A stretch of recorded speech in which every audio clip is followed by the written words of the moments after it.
I think we had too many breakdowns, way too many breakdowns. I mean, we scored the ball as well as you can score the ball, especially in that first quarter. But, we gave up too many pain points. We didn't keep the floor, shrunk and make many outside jumpers to begin the game. And once they start getting to the paint, then it kind of opened up everything else. Whether it's been injuries, now new players at the trade deadline, what is the different lineups and just the lack of continuity? How does that contribute to that, and how do you guys work through it? Yeah, I mean, it's gonna be like that, for a little bit until we, continue to get our lineup situated and continue to get the new guys that's here back acclimated and get myself as well back, in rhythm with the team. And we played. It didn't play so well in Indy, obviously. Played, well in the second half in Boston. Played a decent half of basketball here. So we hope to, even up the trip on Tuesday in Atlanta before going All-Star break. You mentioned like how impressed you were with different moves around the league. What do you think of the Sixers now that you played them? The moves that they made and what they look like and how tough they are. I thought they were going to be very good before they even made a move anyways, before the season even started. And they've made a bunch of moves to help improve their club.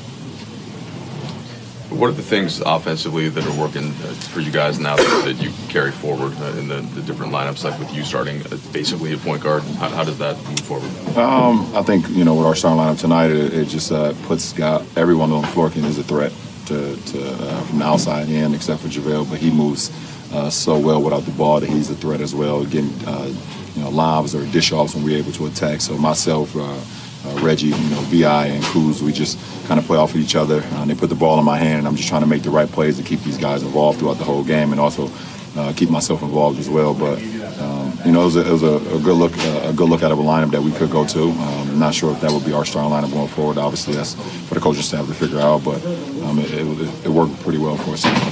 You've been through obviously the changes during the All-Star during the trade deadline before. How long does it take, do you think, for a team to really get comfortable with each other? I mean, this is a different season.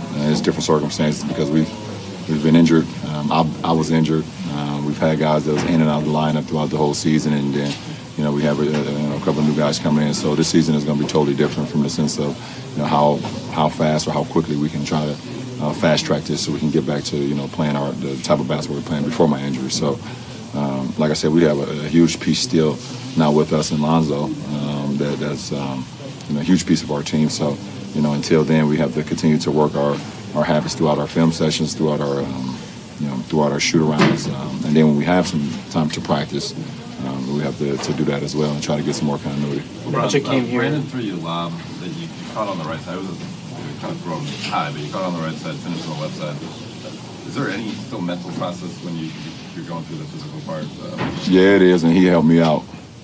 B.I. helped me out on that lob to be able to get even closer to where I was before the injury. So by him throwing that pass up there, I had to go get it. I was kind of wondering if I was going to feel something, but I didn't, and I was able to land and finish on the other side. So that's another good step in my recovery. Magic's here, and he said he thought it was important to kind of come talk to you guys. What do you think his presence here in Philadelphia meant to this locker room, and maybe you as well? No, I think he runs the team, and he felt the pulse of the team, either throughout the trade deadline or whatever the case may be. But just having him around, whenever that may be, is always good for the ball club. LeBron, as someone who's gone up against Golden State a lot in your career, especially the last 4 years in the finals and stuff, can you make a comparison at all to the Sixers team, to what you've seen from them? No, it's two different teams, two different makeups. Golden State is a well-oiled machine, and they've been that for the last 5 years. They've added KD, and he fit in perfectly to that puzzle piece. This team has been together for a couple years, but they've added some key pieces to their team just recently. If you talk about Jimmy and you talk about Tobias now, Mike Scott is going to be part of that rotation, as it seems, and Big Boban as well. So we have to see. No one knows. We have to see. And we can't compare, for any team right now to Golden State because they've just been together for so long.